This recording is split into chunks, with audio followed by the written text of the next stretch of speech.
야, 이 사람은 내 남편이고 여긴 저희 집이에요. 무슨 소리야? 얘는 내 아들이고 여긴 내 아들 집이야. 저는 이 세상에서 가장 행복한 신부가 될 줄 알았습니다. 하얀 웨딩드레스를 입고 사랑하는 남자 준호의 손을 잡았던 그날, 저는 제 인생의 완벽한 새막이 시작되었다고 믿었거든요. 하지만 그 막이 너무나도 빨리, 그리고 너무나도 이상하게 열릴 줄은 꿈에도 몰랐습니다. 제가 결혼한 것은 남편 준호였지만 사실은 그의 어머니, 시어머니와 함께 하나의 관계를 시작한 것이었다는 걸 알기까지는 고작 몇 시간이면 충분했죠. 신혼여행을 다녀온 후 맞이한 결혼 첫날 밤. 모두가 기대하는 그 달콤하고 은밀한 시간이 저에게는 평생 잊을 수 없는 충격과 불편함의 시작이 될 줄이야 누가 상상이나 했을까요? 지금부터 제가 겪었던 드라마보다 더 드라마 같은 이 세상에 단 둘뿐인 신혼 이야기를 풀어보려 합니다. 이야기가 길지만 재미있게 읽어달라는 당부의 말씀을 전하며 그럼 바로 시작해볼게요. 그날 밤 저는 깊은 잠에 들지 못하고 있었습니다. 신혼여행에서 돌아온 피로 때문이기도 했지만 낯선 공간과 준호의 아내라는 새로운 역할이 주는 묘한 긴장감 때문이었죠. 옆에서는 준호가 피곤함에 깊이 잠들어 있었습니다. 침묵 속에서 겨우 안정을 찾아가던 새벽 즈음, 똑똑똑. 아주 조심스럽지만 명확한 노크 소리가 문 밖에서 들려왔습니다. 처음엔 잘못 들었나 했지만 이내 다시 한번 노크 소리가 울렸습니다. 누구지? 저는 가슴이 철렁 내려앉았습니다. 시간은 새벽 2시. 신혼집 문을 누가 두드린단 말인가요? 불안한 마음에 준호를 깨우려다 문득 그 노크 소리의 주인을 직감적으로 알 것 같았습니다. 조심스레 잠옷바람으로 문 앞에 섰을 때 희미하게 들려오는 목소리. 혜진아, 자고 있니? 문 좀 열어봐라. 엄마야. 심장이 쿵 내려앉았습니다. 시어머니라니. 첫날 밤에, 그것도 이 시간에. 망설이다가 문을 살짝 열었을 때 시어머니는 두꺼운 겉옷도 제대로 걸치지 않은 채 떨고 계셨습니다. 눈가에는 눈물까지 글썽이고 계셨습니다. 저는 너무 놀라 아무 말도 할 수 없었죠. 시어머니는 제 어깨를 잡고는 떨리는 목소리로 속삭이셨습니다. 우리 아들, 혹시 불편한 건 없니? 내가 혹시라도 불편하게 할까봐. 저는 그 순간 온몸에 피가 식는 기분이었습니다. 다 큰 아들이, 심지어 결혼까지 한 아들이 첫날 밤을 보내는 방 문 앞에서 노심초사하며 떨고 있는 엄마 아니? 제 머릿속으로는 오직 하나의 생각만이 맴돌았습니다. 다 큰아들한테 이렇게까지. 그날 밤 잠든 준호를 바라보는 제 눈빛은 이미 깊은 불안으로 가득 차 있었습니다. 결혼 첫날 밤의 그 방문 사건은 단순한 해프닝으로 끝날 일이 아니었습니다. 그 후로 시어머니의 행동은 며느리에게 아들을 빼앗기지 않으려는 일종의 섬세한 경쟁처럼 느껴지기 시작했습니다. 그녀는 노골적으로 저를 비난하거나 간섭하지 않았습니다. 대신 완벽한 엄마라는 그림자를 만들어 저희 신혼집 전체에 드리웠죠. 그녀의 방식은 늘 다정하고 헌신적이며 아들을 위하는 마음으로 포장되어 있었습니다. 신혼집 근처에 사시는 시어머니는 일주일에 3번씩은 꼭 반찬을 가져다 주셨는데 그 반찬들은 준호가 가장 좋아하는 것들로만 가득했습니다. 예, 혜진아. 내가 회사 다니느라 힘든데 이런 거 언제 다 만드니? 준호는 어릴 때부터 이거 없으면 밥을 못 먹어서. 겉으로는 저를 배려하는 말이었지만 그 기저에는 내가 채워주지 못하는 것을 나는 늘 완벽하게 채워왔다는 메시지가 깔려있는 듯 했습니다. 저는 매번 어머니 감사합니다. 라며 부담스러운 미소를 지을 수밖에 없었죠. 하지만 속으로는 끊임없이 되뇌었습니다. 이제 준호는 제 남편이고 저는 그의 아내인데 왜 저는 늘 시어머니의 완벽함과 비교당해야 하는 걸까요? 그 그림자 속에서 저는 점점 저 자신을 잃어가는 것 같았습니다. 우리가 함께 고르고 꾸몄던 신혼집이었지만 시간이 지날수록 이 집이 제 손에 익지 않는다는 느낌을 받았습니다. 모든 가구와 소품 배치는 준호와 제가 상의해서 정했는데 이상하게도 정리정돈을 하고 물건을 채워 넣는 과정에서 시어머니의 흔적이 너무나 자주 발견되었습니다. 처음에는 제가 착각하는 줄 알았습니다. 하지만 옷장 깊숙한 곳에 걸려있는 준호의 와이셔츠 몇 벌은 아무리 봐도 제가 사서 다림질한 것이 아니었습니다. 빳빳하게 각 잡힌 칼라와 소매, 제가 쓰지 않는 특정 브랜드의 섬유유연제 냄새까지. 게다가 부엌 수납장 맨 위 칸에는 제가 단 한 번도 본 적 없는 낡은 앞치마가 고이 접혀 있었습니다.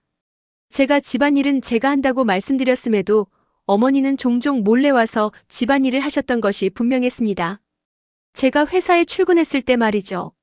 이 집은 명백히 저희의 신혼집이어야 하는데 어쩐지 어머니의 별채처럼 느껴졌습니다. 마치 그녀가 언제든 다시 돌아와 살림을 통제할 수 있는 그런 임시 거처 같았습니다. 저는 마치 이 집에 초대된 손님처럼 모든 것에 조심스러워지고 제 물건 하나를 놓는 것조차 망설여지기 시작했습니다. 이 집의 주인이 과연 누구일까 하는 근본적인 질문이 제 마음을 괴롭혔습니다. 어느 주말 준호가 급하게 외출하고 저는 집에서 밀린 청소를 하고 있었습니다. 서랍장 깊은 곳에 있는 그의 서류처를 정리하다가 우연히 오래된 통장 하나를 발견했습니다. 결혼 전부터 사용하던 것이었기에 무심코 펼쳐봤습니다. 통장에는 매달 일정한 날짜에 큰 금액이 이체된 기록이 반복되고 있었습니다. 저는 호기심 반 불안감 반으로 이체 내역 옆에 메모칸을 살펴보았고 거기 적힌 단 하나의 문구를 보는 순간 숨이 턱 막혔습니다. 엄마 생활비. 금액이 충격적이었습니다. 준호의 월급 명세서를 어렴풋이 알고 있던 저로서는 이 금액이 준호 월급의 거의 절반에 달한다는 사실을 깨달았습니다. 물론 아들이 부모님께 용돈을 드리는 것은 당연한 일입니다.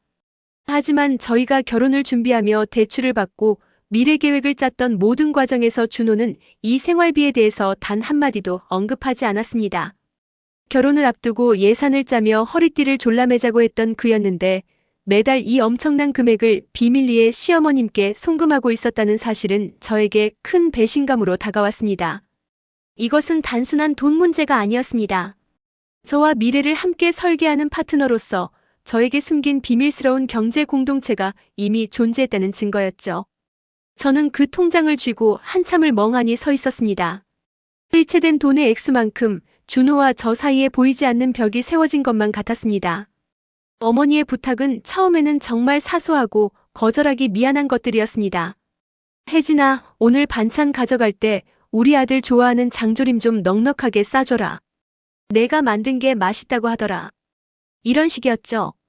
하지만 결혼 후 한두 달이 지나면서 그 부탁의 내용과 빈도는 눈에 띄게 달라지기 시작했습니다. 단순한 반찬 교류를 넘어 이제는 구체적인 준호 케어를 저에게 요구하기 시작했습니다. 어느 날은 전화를 걸어 혜진아, 준호가 내일 중요한 회의가 있단다. 옷장에 있는 그레이 셔츠 있지? 내가 해준 대로 각 잡아서 다림질 좀 해줘. 준호는 빳빳한 거 아니면 불편해하더라. 라고 말씀하셨습니다. 제 할 일도 많은데 왜 제가 시어머니의 다림질 방식을 따라야 하는지 이해가 가지 않았습니다. 결정적인 것은 아침 식사였습니다. 우리 아들은 꼭 아침에 미역국을 먹어야 힘을 낸단다. 내가 바쁘더라도 아침 식사는 꼭 미역국으로 해줘. 내 건강보다 아들 건강이 먼저지. 이 말을 듣는 순간 저는 제가 준호의 아내가 아니라 준호의 건강을 관리하는 시어머니의 대리인이 된 기분이었습니다.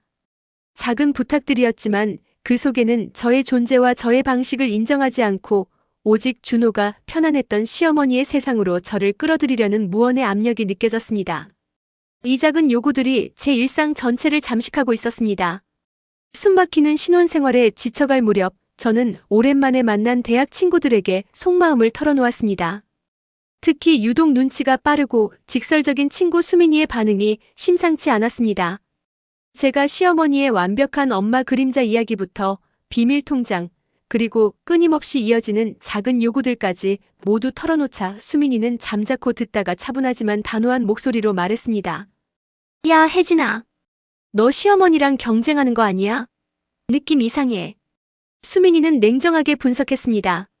시어머니의 행동 하나하나가 내가 너보다 준호를 더 잘 안다. 너는 내 자리를 대신할 수 없다는 무언의 메시지를 보내고 있다는 것이었죠. 그녀가 신혼집에 자신의 물건을 남겨두고 준호의 생활 방식까지 세세하게 지정하는 것은 혜진인 저에게 준호의 진짜 주도권이 아직도 자신에게 있다는 것을 확인시키려는 행위라는 겁니다. 수민이의 경고는 제 가슴에 비수처럼 꽂혔습니다. 저도 모르는 사이에 저는 시어머니와 남편 준호를 사이에 두고 누가 더 헌신적이고 누가 준호에게 더 필요한 사람인지를 증명해야 하는 이상한 경쟁 구도에 휘말려 있었던 것입니다. 친구들의 경고를 듣고 나니 이제 모든 상황이 퍼즐처럼 맞춰지면서 상황이 더욱 심각하게 느껴졌습니다. 이 상황을 깨트리지 못하면 저는 평생 시어머니의 그림자 속에서 준호의 두 번째 여자로 살아가야 할지도 모른다는 두려움이 엄습했습니다. 결국 저는 쌓여왔던 모든 불편함을 준호에게 조심스럽게 꺼내놓았습니다. 비밀통장 이야기부터 시작해서 시어머니의 잦은 방문과 끝없는 요구, 그리고 제가 이 집에서 손님처럼 느껴진다는 솔직한 감정까지 말했죠. 저는 그가 저의 편을 들어주고 우리 둘만의 경계를 확실히 만들어줄 것이라 기대했습니다. 하지만 준호의 반응은 제 예상과는 너무나 달랐습니다. 그는 제 말을 듣는 내내 불편한 기색을 감추지 못하더니 깊은 한숨과 함께 저를 바라보며 말했습니다. 혜진아, 엄마가 평생 날 위해 살았어. 아버지가 일찍 돌아가시고 엄마는 정말 고생하며 나 하나만 바라보고 살았단 말이야. 그의 눈빛에는 저에 대한 미안함보다 어머니에 대한 깊은 연민과 헌신만이 가득했습니다. 그리고 이어진 그의 한마디는 제 마음을 완전히 얼어붙게 만들었습니다. 그냥 엄마가 요구하는 거 좀 들어주고 이해해주면 안 될까? 그게 엄마의 삶의 방식이야. 준호에게는 시어머니의 행동이 문제가 되는 간섭이 아니라 희생에 대한 정당한 보상쯤으로 여겨지는 듯했습니다. 저는 완전히 혼란스러워졌습니다. 준호는 여전히 엄마의 아들이라는 굴레에서 벗어나지 못하고 있었습니다. 그의 요청은 저에게 이 결혼 생활에서 불편해도 참고 어머니의 존재를 받아들이라는 일방적인 희생을 강요하는 것이나 다름없었습니다. 그의 입에서 이해라는 단어가 나왔을 때 저는 더 이상 대화를 이어갈 힘을 잃고 말았습니다. 준호와의 대화가 실패로 끝난 후 저희 신혼집에서의 주말 식사는 더욱 불편하고 고립된 시간이 되었습니다. 시어머니는 일요일마다 오셔서 함께 식사를 하자고 했고 저는 마지못해 그 시간을 견뎌야 했습니다. 식탁 위에는 늘 시어머님이 직접 만든 반찬이나 그녀가 정확하게 지정해준 메뉴로만 차려졌습니다. 제가 특별히 준비한 음식은 준호의 젓가락조차 제대로 가지 않는 경우가 많았죠. 식사 내내 시어머니는 준호에게 우리 아들 이거 먹어라. 내가 좋아하는 거야. 라며 살뜰히 음식을 덜어주셨고 준호는 자연스럽게 시어머니에게 먼저 감사 인사를 건네거나 시어머니가 덜어주신 음식을 우선적으로 먹었습니다. 저는 테이블 한 귀퉁이에서 그들의 모습을 지켜봐야 했습니다. 마치 두 모자가 오붓한 식사를 하는데 제가 옆자리에 앉아있는 낯선 제3자가 된 기분이었습니다. 대화 주제 역시 늘 준호의 어린 시절 이야기, 시어머니의 고생담, 혹은 준호가 회사에서 얼마나 중요한 사람인지에 대한 이야기로 가득했습니다. 저의 이야기, 저의 일, 저의 감정은 그 식탁 위에서 단 한 번도 중요하게 다뤄지지 않았습니다. 저는 마치 투명 인간이 된 것처럼 입맛을 잃은 채 묵묵히 밥만 먹었습니다. 그 시간이 너무나 길게 느껴졌고 주말이 다가오는 것이 두려웠습니다. 저는 저와 준호의 신혼이라는 공간 안에서 제자리를 찾지 못하고 고립되어 가고 있었습니다. 불편한 주말 식사 후 저는 억지로 기분을 전환하고자 거실을 둘러보았습니다. 결혼하고 가장 먼저 했던 일 중 하나가 신혼여행에서 찍은 가장 마음에 드는 사진을 인화하여 거실의 작은 협탁 위에 놓아두는 것이었습니다. 저와 준호가 하와이 해변에서 활짝 웃으며 찍은 사진이었죠. 그런데 그날따라 협탁 위가 왠지 모르게 허전하게 느껴졌습니다. 자세히 보니 제가 아끼던 그 신혼여행 사진 액자가 온데간데 없이 사라지고 없었습니다. 저는 온 집안을 뒤지며 사진을 찾았지만 아무리 찾아도 발견할 수 없었습니다. 당황스러움과 함께 이상한 예감이 들기 시작했습니다. 그리고 곧 그 예감은 현실이 되었습니다. 바로 그 신혼여행 사진 액자가 놓여있던 자리에 새로운 액자 하나가 걸려 있었습니다. 그 액자 속에는 준호가 어릴 적 시어머니와 다정하게 손을 잡고 웃고 있는 흑백 사진이 들어있었습니다. 분명히 제가 퇴근하기 전까지는 없었던 액자였습니다. 저는 주먹을 꽉 쥐었습니다. 노골적인 시위였습니다. 이 집안에서 가장 중요한 사진은 너희 둘의 행복이 아니라 우리 모자의 역사다라고 외치는 것 같았습니다. 이 행위는 단순히 사진 한 장을 바꾼 것을 넘어 저희 부부의 현재와 미래를 부정하고 과거의 그림자를 더 씌우려는 시어머니의 은밀한 공격이었습니다. 저는 더 이상 참을 수가 없었습니다. 이 순간 저는 이 모든 상황에 대해 명확한 선을 그어야 한다는 것을 깨달았습니다. 신혼여행 사진을 대신한 흑백 사진 액자를 보는 순간 제 안에서 억눌려왔던 모든 감정들이 폭발했습니다. 더 이상 웃으며 감사합니다를 반복할 수 없었습니다. 그날 저녁 시어머님께 침착하려 노력하며 말을 꺼냈습니다. 어머니, 잠깐 드릴 말씀이 있어요. 제가 평소와 달리 굳은 표정으로 서 있자 시어머님은 해맑은 얼굴로 무슨 일이니? 오늘 반찬은 맛있었니? 라며 묻더군요. 저는 심호흡을 하고 말을 이었습니다. 어머니, 혹시 거실에 있던 저희 신혼여행 사진 어디로 옮기셨어요? 그리고 이 사진은 왜 여기에 걸어두신 건가요? 이건 너무하신 거 아니에요?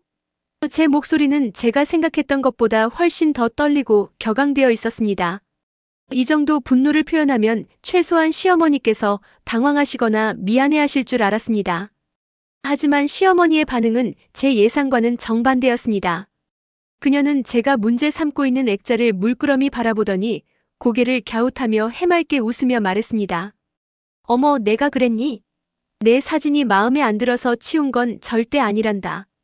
그냥 우리 아들 어릴 때 사진이 더 정겹고 예뻐 보여서 습관이 되어서 나도 모르게 그랬나 봐. 그녀는 그 행동에 아무런 죄책감도 느끼지 못하고 있었습니다. 그녀에게는 아들의 삶에 마음대로 개입하고 결정하는 것이 너무나도 당연하고 자연스러운 습관일 뿐이었죠. 그 해맑은 미소가 저를 더 깊은 좌절감에 빠지게 했습니다. 제 분노는 그녀에게 전혀 먹히지 않았고 오히려 저만 유난스러운 사람처럼 느껴지게 만들었습니다. 이 상황을 어떻게 해결해야 할지 저는 막막해졌습니다. 시어머니의 습관이 되어서 라는 해맑은 대답은 제 분노를 순식간에 무력화시켰습니다. 저는 더 이상 대화를 이어갈 필요성을 느끼지 못하고 방으로 들어섰죠. 그리고 잠시 후 이 모든 상황을 지켜보던 남편 준호가 따라 들어왔습니다. 저는 그가 어머니의 행동에 대해 사과하거나 최소한 저를 위로해 줄 것이라 생각했습니다. 하지만 준호의 입에서 나온 말은 저를 2번 죽이는 것이었습니다. 혜진아, 엄마 나쁘게 말하지 마. 엄마가 얼마나 힘들게 살았는데 그냥 내가 좀 넘어가 주면 안 돼? 그의 목소리에는 저를 타이르는 듯한 단호한 감정이 실려 있었습니다. 저는 이미 그의 태도에 실망했지만 이번만큼은 달랐습니다. 그의 말은 어머니의 명백한 경계 침범 행위보다 저의 정당한 분노를 엄마를 공격하는 나쁜 행동으로 치부하고 있었습니다. 저는 준호를 멍하니 바라보았습니다. 이제야 깨달았습니다. 준호에게는 저와 어머니 둘 중 하나를 선택해야 하는 상황에서 망설임 없이 어머니가 우선순위라는 것을요. 제가 느낀 서운함과 분노는 순식간에 깊은 고독감으로 변했습니다. 저에게는 준호가 유일한 편이어야 했는데 그는 여전히 어머니의 울타리 안에 갇혀 저를 낯선 외부인 취급하고 있었습니다. 그날 밤 저희는 서로에게 등을 돌리고 잠들었습니다. 저는 그의 등에 대고 나지막이 물었습니다. 당신에게 나는 누구야? 하지만 돌아오는 대답은 없었습니다. 그 침묵은 저희 관계에 들이운 가장 두꺼운 장막이었습니다. 준호가 어머니 편을 들고 난 후 저는 이 결혼 생활에서 저의 존재 가치를 완전히 잃어버린 듯한 느낌을 받았습니다. 그리고 시어머니의 간섭은 더욱 노골화되었습니다. 이제는 저희의 선택권 자체를 시어머니가 가져가기 시작했죠. 신혼집의 인테리어는 서서히 시어머니의 취향으로 바뀌어갔습니다. 제가 신중하게 골랐던 따뜻한 아이보리색 커튼은 어느 날 준호에 의해 짙은 브라운색의 무거운 커튼으로 바뀌어 있었는데 엄마가 아이보리는 때가 너무 탄다고 바꿔주셨다는 설명만이 돌아왔습니다. 제가 힘들게 모은 돈으로 산 식탁 위의 모던한 식기 세트는 아들에게는 튼튼하고 오래 쓰는 한국 도자기가 최고라는 말과 함께 앤티크한 무늬의 그릇들로 교체되었습니다. 제가 반대 의사를 표현할 때마다 준호는 엄마가 해주시겠다는데 뭘 그렇게 까다롭게 굴어? 라며 짜증을 냈습니다. 이 집은 명백히 저희의 소유였지만 모든 결정권은 시어머니에게 있었습니다. 저는 점점 이 집이 내 집이 아님을 느꼈습니다. 마치 제가 잠시 준호의 삶에 새 들어 살고 있는 임차인 같았죠. 이 집안의 모든 물건들이 저에게 속삭이는 듯 했습니다. 넌 여기 주인이 아니야. 진짜 주인은 저기 밖에서 널 지켜보고 있어. 제 삶이 통제당하고 있다는 느낌에 익숙해지려고 애쓰던 어느 평일 오후였습니다. 저는 갑자기 회사에서 급한 서류를 가지러 신혼집에 잠시 들렀습니다. 현관문을 열고 들어서는데 집안에서 인기척이 느껴졌습니다. 강한 불안감이 밀려왔습니다. 도둑인가 싶어 조심스럽게 거실로 들어섰을 때 저는 충격적인 장면을 목격했습니다.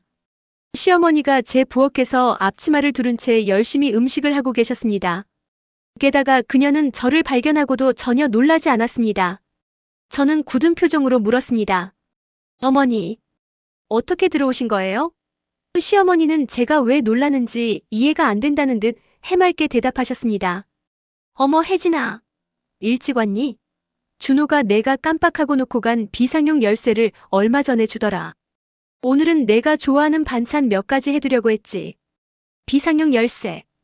준호가 어머니께 이 집의 열쇠를 저에게 한마디 상의도 없이 건넸다는 사실에 저는 온몸의 피가 역류하는 듯한 충격에 빠졌습니다. 이것은 단순한 열쇠 문제가 아니었습니다.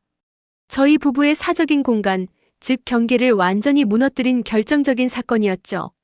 시어머니는 이제 제가 없을 때도 언제든 저희 집을 드나들 수 있는 합법적인 주인의 권한을 획득한 것입니다. 저는 그 자리에서 꼼짝도 할 수 없었습니다. 제 무릎에 힘이 풀리고 눈앞이 새하얘지는 것 같았습니다. 제가 결혼 생활을 지키기 위해 쌓았던 마지막 방어선이 가장 가까운 남편의 손에 의해 허무하게 무너져 내린 순간이었습니다.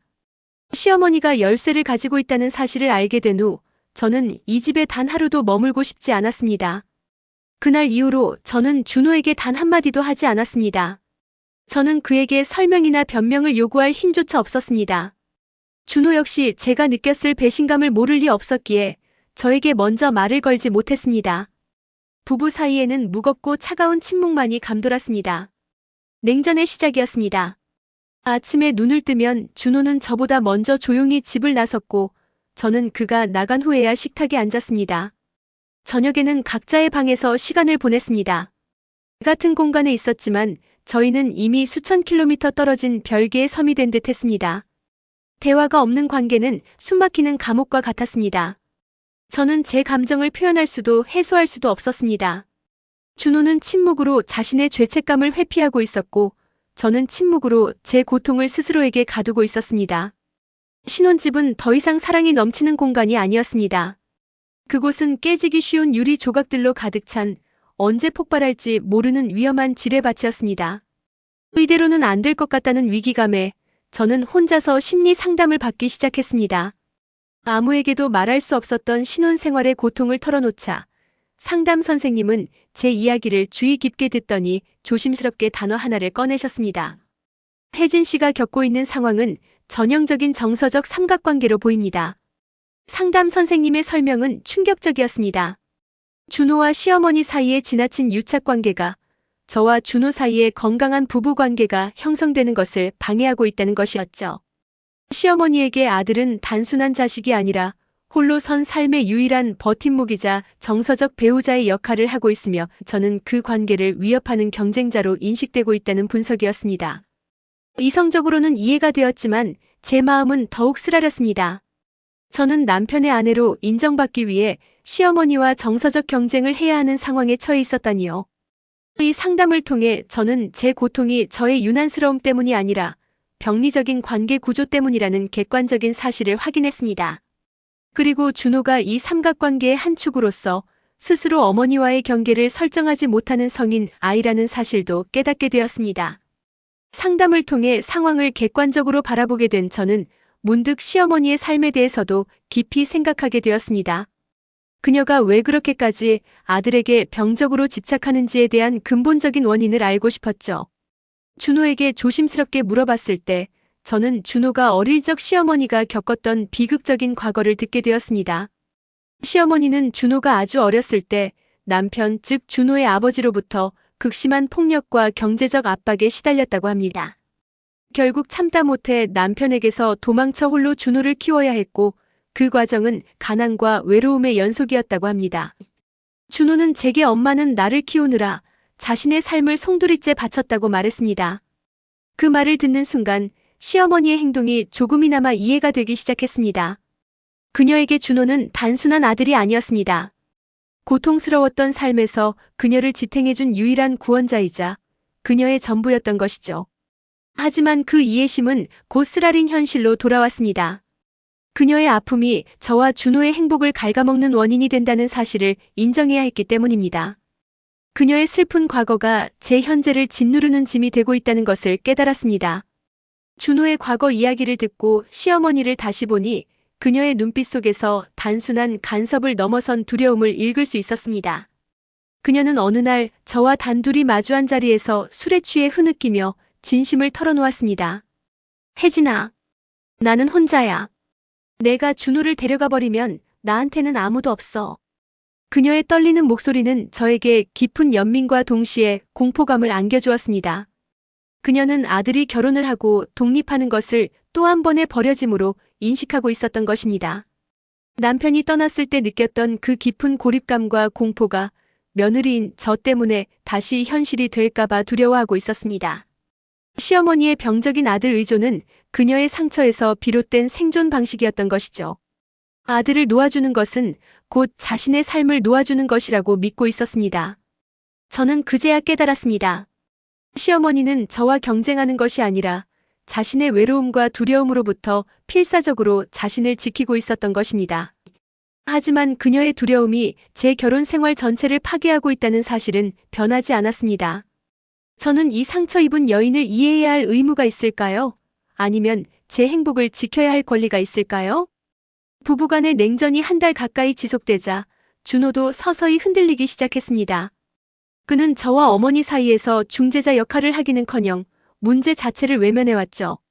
하지만 더 이상 침묵만으로는 해결되지 않는다는 것을 그도 깨달았을 것입니다.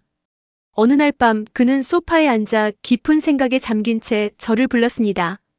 혜진아, 나 요즘 밤에 잠이 잘 안 와. 그는 처음으로 자신의 감정을 저에게 드러냈습니다. 그리고는 조심스럽게 자신의 고민을 털어놓았습니다. 엄마가 나를 위해 희생한 건 알지만 그 희생이 너를 너무 힘들게 한다는 것도 알아. 어쩌면 내가 엄마에게 너무 의지한 건 아닐까? 내가 당신에게 남편이 아니라 여전히 엄마의 아들로만 행동하고 있는 건 아닐까? 처음으로 그는 우리라는 틀 안에서 자신의 행동을 돌아보았습니다. 그의 흔들림은 희망의 작은 불씨 같았습니다. 적어도 그는 제 고통을 인식하고 어머니와의 관계에 대한 문제점을 인정하기 시작한 것이었으니까요. 하지만 저의 마음은 이미 너무 깊이 지쳐 있었습니다. 그의 뒤늦은 깨달음이 저를 구원하기에는 너무 늦은 건 아닐까 하는 회의감이 들었습니다. 그럼에도 불구하고 그의 목소리에서 느껴지는 진정한 고민은 저를 완전히 떠나지 못하게 붙잡는 유일한 끈이었습니다. 하지만 준호의 고민과 흔들림만으로는 현실이 바뀌지 않았습니다. 시어머니의 간섭은 계속되었고 저희 부부 사이의 침묵은 더욱 깊어졌습니다. 준호는 여전히 어머니에게 단호하게 선을 긋지 못하고 있었습니다. 모든 것이 한꺼번에 터져버린 날이었습니다. 집으로 돌아왔을 때 제가 가장 아끼던 결혼 예물 시계가 시어머니의 취향이 반영된 액세서리함에 억지로 정리되어 있는 것을 발견했습니다. 아무리 습관 때문이라고 해도 이것은 명백히 저의 사적인 물건에 대한 모욕이었습니다. 저는 더 이상 이 집에 머무를 이유를 찾을 수 없었습니다. 저는 캐리어를 꺼내 저의 옷가지와 소중한 물건들을 정신없이 챙기기 시작했습니다. 아무런 계획도 갈 곳도 정하지 않은 채였습니다. 오직 이 숨막히는 공간, 시어머니의 그림자와 준호의 미온적인 태도에서 벗어나고 싶다는 생각뿐이었습니다. 현관문을 나서는 순간 저는 깊은 한숨을 내쉬었습니다. 이것이 도망인지 아니면 제 삶을 찾기 위한 마지막 몸부림인지는 알 수 없었습니다. 다만 저는 저를 잃어버린 이 결혼이라는 감옥에서 탈출해야만 했습니다. 뒤를 돌아보지 않고 저는 텅 빈 신혼집 문을 닫았습니다. 혜진이 떠난 후 준호는 완전히 무너졌습니다. 처음에는 며칠만 지나면 혜진이 다시 돌아올 것이라 생각했습니다.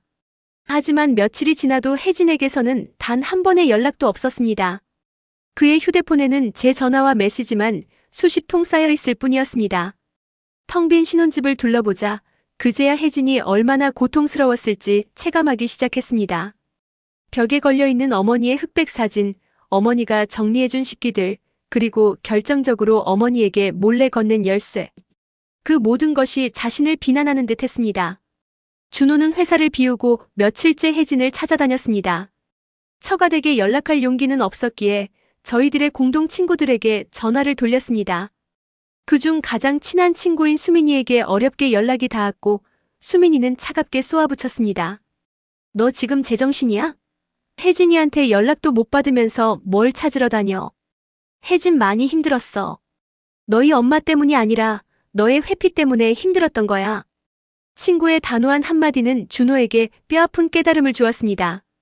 그는 그제야 자신이 얼마나 무책임하고 이기적인 남편이었는지를 처절하게 깨달았습니다. 그는 소파에 주저앉아 이 모든 사태를 야기한 자신의 미온적인 태도를 후회하며 흐느꼈습니다. 이제 그는 혜진을 찾기 위해서가 아니라 혜진을 잃어버린 자신을 돌아보기 시작해야 했습니다. 혜진이 떠난 후 아들의 얼굴에서는 깊은 절망감만 읽혔습니다. 시어머니는 처음에는 며느리가 유난을 떤다, 며느리 길들이기쯤으로 생각했습니다. 하지만 아들의 고통이 깊어질수록 그녀도 불안해지기 시작했죠. 그녀는 며칠 동안 텅 비어있는 신혼집에 홀로 찾아갔습니다. 자신이 반찬을 만들어 채워 넣었던 냉장고, 자신이 정리해둔 옷장, 그리고 자신이 바꿔 걸었던 흑백 사진 액자. 그 모든 것이 혜진이 없는 지금 아무런 의미도 없다는 것을 깨달았습니다. 집안 전체의 감도는 싸늘한 공기, 아들의 깊은 한숨 순식간에 며느리가 남긴 공백은 깊은 시어머니에게 낯선 감정을 불러일으켰습니다. 그것은 바로 후회였습니다. 그녀는 빈집에 앉아 자신이 했던 행동들을 되돌아보았습니다. 내가 아들 밥 잘 챙겨주라고 했을 때 혜진이 표정이 굳었었는데, 내가 열쇠를 달라고 했을 때 준호가 망설였었는데 그녀는 그제야 인정했습니다. 자신이 아들을 챙긴다는 명목하에 아들의 가정을 파괴하고 있었다는 것을요. 내가 잘못했구나. 그날 시어머니는 자신이 이 집에 온 이래로 처음으로 혜진을 진심으로 그리워했습니다. 시어머니가 후회 속에 신혼집을 정리하던 중이었습니다. 며칠 전 혜진에게 온 택배 상자 하나가 눈에 띄었습니다. 혜진이 급하게 짐을 싸면서 미처 챙기지 못한 작은 노트였습니다. 시어머니는 죄책감과 호기심이 뒤섞인 채 조심스럽게 노트를 펼쳤습니다. 그것은 혜진이 결혼 생활 내내 느꼈던 감정을 기록한 일기였습니다. 일기장에는 시어머니의 간섭으로 인해 힘들었던 순간들, 준호에게서 위로받지 못하고 좌절했던 감정들이 고스란히 적혀 있었습니다. 한 페이지를 읽던 시어머니의 시선이 멈췄습니다. 거기에는 굵은 글씨로 이렇게 적혀 있었습니다. 나는 남편도 집도 인생도 어머니께 빌린 것 같아. 집 시어머니는 그 문장을 읽는 순간 망치로 머리를 맞은 듯한 충격을 받았습니다. 빌린 것 같다. 자신이 혜진에게서 모든 것을 빼앗았고 혜진을 이 가정의 구성원이 아닌 잠시 준호 곁에 머무는 임시 거주자로 만들었다는 잔인한 진실을 깨달았습니다. 그동안 자신이 헌신이라고 생각했던 모든 행동들이 사실은 아들과 며느리의 관계를 갈라놓는 집착이자 소유욕이었다는 것을 인정해야 했습니다. 눈물이 쏟아졌습니다. 혜진의 깊은 상처가 담긴 이 노트를 통해 시어머니는 처음으로 며느리의 시선에서 자신의 삶과 아들과의 관계를 바라보게 되었습니다. 일기장을 읽은 후 시어머니는 깊은 잠을 이루지 못했습니다. 그녀는 지난 세월을 되돌아보며 자신이 준호를 너무나 외롭게 키웠기 때문에 아들을 놓아주지 못하고 있었음을 깨달았습니다. 그녀의 남편, 즉 준호의 아버지가 그녀를 버리고 떠난 후 준호가 그 빈자리를 채워주었기에 그녀는 무의식적으로 아들을 남편처럼 대했구나 하는 뼈아픈 진실에 도달했습니다. 며느리 혜진은 그저 자신이 가장 사랑하는 배우자를 빼앗으려는 경쟁자였던 것이죠. 시어머니는 거울 앞에 서서 굳게 다짐했습니다. 아들을 잃을까봐 두려워하는 대신 이제는 아들의 행복을 진심으로 응원해줘야겠다고 말이죠. 그녀는 자신의 삶을 아들에게서 분리해야 한다는 것을 깨달았습니다. 그동안 준호에게 의존했던 것처럼 이제는 그녀 스스로가 삶의 주체가 되어야 했습니다. 이 결심은 시어머니에게는 낯설고 두려운 도전이었지만 아들의 가정을 지켜주고 싶다는 간절한 마음이 그녀를 움직였습니다.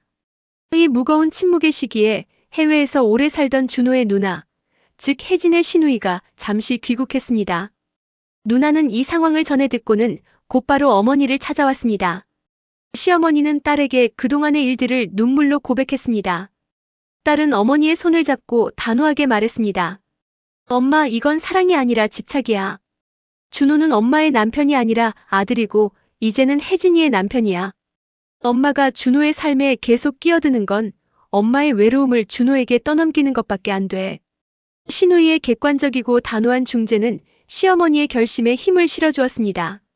누나는 어머니에게 자신의 삶을 찾을 것을 권유했고, 준호에게는 혜진을 찾아가 무조건 사과하고 어머니와의 관계를 끊으라고 강하게 요구했습니다.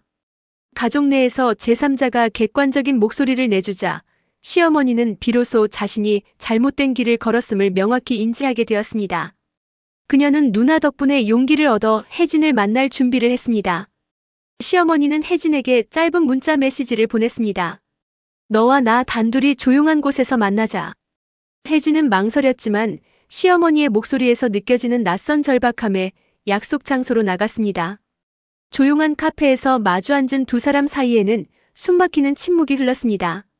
순정 여사님은 혜진의 눈을 똑바로 바라보며 처음으로 고개를 숙였습니다. 그녀의 눈에는 진심 어린 눈물이 고여 있었습니다. 미안하다 혜진아. 내가 너무 무서웠단다. 아들을 잃을까봐. 내가 얼마나 힘들었을지 이제야 알았다. 이어트 집은 너와 준호의 자리였는데 내가 빼앗았다. 정말 미안하다. 시어머니의 진심 어린 사과는 혜진의 마음에 상처를 조금씩 녹이기 시작했습니다. 혜진은 복잡한 감정 속에서 눈물을 흘렸습니다. 적 배받기 위해 혜진에게 노트를 돌려주며 내가 쓴 글 이제 이해한다. 나는 내가 준호의 아내로서 당당하게 그 집의 주인이 되기를 바란다고 말했습니다. 이 만남은 그들의 관계에서 처음으로 벽을 허무는 계기가 되었고 혜진은 이제 시어머니를 경쟁자가 아닌 상처 입은 한 인간으로 보게 되었습니다. 시어머니와의 대화 후 혜진은 준호와도 다시 만났습니다. 준호는 혜진을 보자마자 참았던 눈물을 쏟아냈습니다. 그는 무릎을 꿇고 혜진의 손을 잡았습니다. 내가 잘못했어. 당신의 고통을 외면하고 엄마의 그림자 속에서 살았던 나 자신이 부끄러워. 당신을 잃고 나서야 깨달았어. 나에게 가장 소중한 사람은 당신이라는 것을. 내가 당신의 남편이야. 이제 내가 우선이야. 내가 잘못했어. 준호의 진심 어린 사과는 그동안 혜진이 갈망했던 바로 그 말이었습니다. 혜진은 준호의 눈빛에서 더 이상 엄마의 아들이 아닌 자신의 아내를 되찾으려는 한 남자의 모습을 보았습니다. 혜진은 천천히 고개를 끄덕였습니다.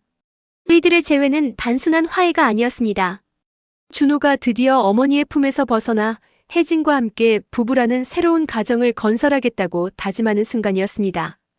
그들의 재회는 뜨거웠고 앞으로 그들이 함께 헤쳐나갈 미래에 대한 희망을 품게 했습니다. 혜진이 집으로 돌아온 후 세 사람은 다시는 이전의 악몽을 반복하지 않기 위해 새로운 규칙을 정했습니다. 이 규칙은 시어머니, 준호, 혜진 세 사람이 함께 합의한 건강한 경계를 위한 선언이었습니다.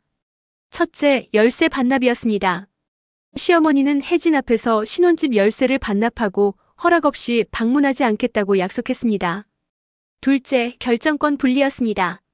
집안의 모든 인테리어와 살림에 대한 최종 결정권은 오직 혜진과 준호 부부에게만 있으며 시어머니는 조언만 할 수 있도록 했습니다. 셋째, 주말 일정 나누기였습니다. 주말은 부부의 시간에 집중하며 시어머니와의 만남은 한 달에 2번으로 제한하여 사전에 일정을 조율하기로 했습니다. 이 규칙들은 단순히 선을 긋는 것을 넘어 서로를 존중하고 각자의 사적인 공간을 인정한다는 약속이었습니다. 이 과정을 통해 준호는 비로소 혜진의 남편으로서의 역할을 명확히 수행하기 시작했고 시어머니는 그들의 경계를 존중하는 법을 배우기 시작했습니다. 규칙이 정해진 후 시어머니는 처음으로 찾아온 외로움을 극복하기 위해 노력했습니다. 아들에게 의지하던 습관을 버리고 자신의 삶을 찾아 나선 것이죠. 그녀는 오랫동안 미뤄왔던 취미인 도예교실에 등록했습니다. 흙을 빚고 모양을 만들면서 그녀는 아들 밖의 세상에도 자신을 행복하게 만들 수 있는 일들이 많다는 것을 깨달았습니다. 새로운 친구들도 사귀고 활발하게 교류하기 시작했습니다. 처음에는 불안하고 힘들었지만 시간이 지날수록 시어머니는 아들을 위한 삶이 아닌 나 자신을 위한 삶의 기쁨을 알아갔습니다. 그녀는 혜진에게 전화를 걸어 혜진아. 오늘은 내가 컵을 만들었는데 준호 것 말고 내 거부터 만들었단다라며 해맑게 웃었습니다. 그녀의 목소리는 이제 집착이 아닌 진정한 독립의 기쁨으로 가득 차 있었습니다. 시어머니는 비로소 아들의 울타리에서 벗어나 자기 삶의 주인공이 되었습니다. 시어머니가 자신의 삶을 찾기 시작하자 혜진과 준호의 신혼집에도 드디어 평화가 찾아왔습니다. 그들은 함께 집을 혜진의 취향에 맞춰 꾸미기 시작했습니다. 흑백 사진 액자는 치워지고 혜진과 준호가 함께 찍은 새로운 사진들이 벽을 채웠습니다. 짙은 브라운색 커튼은 처음 골랐던 따뜻한 아이보리색으로는 바뀌었습니다. 주방에는 혜진이 좋아하는 모던한 식기들이 채워졌고 두 사람은 함께 요리를 하며 소소한 일상을 공유했습니다. 이제 준호는 혜진의 의견을 먼저 묻고 모든 결정을 함께 내렸습니다. 대화가 돌아왔고 신혼 초에 느꼈던 설렘과 안정이 다시 자리 잡았습니다. 이 집은 더 이상 시어머니의 그림자가 드리운 곳이 아니었습니다. 오직 둘만의 취향과 사랑으로 채워진 진정한 우리 집이 되었습니다. 혜진은 이제야 비로소 자신이 이 결혼의 주인이라는 것을 느꼈습니다. 그들은 깨진 관계를 봉합하는 것을 넘어 훨씬 더 단단하고 성숙한 부부로 거듭나고 있었습니다. 시간이 흘러 첫 번째 어버이날이 되었습니다. 혜진은 시어머니를 찾아뵈었습니다. 혜진은 예쁜 포장지에 담긴 선물을 건넸는데 그것은 혜진이 직접 만든 카네이션과 함께 도예교실에서 쓰시라고 예쁜 앞치마를 사드린 것이었습니다. 시어머니는 혜진을 따뜻하게 안아주었습니다. 그들의 포옹은 과거의 아픔을 씻어내는 듯 했습니다. 선물을 받은 시어머니는 활짝 웃으며 말했습니다. 이제야 너희 둘이 진짜 부부 같네. 혜진은 미소로 화답했습니다. 그녀는 이 모든 어려움 속에서 준호와 시어머니, 그리고 자신 모두가 한 단계 성장했음을 깨달았습니다. 그들은 완벽하게 하나가 되지는 못했지만 서로의 경계를 존중하고 이해하는 건강하고 새로운 형태의 가족을 만들어냈습니다. 시청자 여러분, 저희의 이야기는 여기서 마무리됩니다. 결혼은 두 사람의 만남이 아니라 두 세계의 만남이라는 것을 깨닫게 해준 소중한 여정이었습니다. 오늘 영상이 좋았다면 구독과 좋아요, 따뜻한 댓글 부탁드립니다. 여러분의 응원은 다음 이야기들을 만들어가는 큰 힘이 됩니다. 그럼 오늘도 시청해주셔서 감사합니다.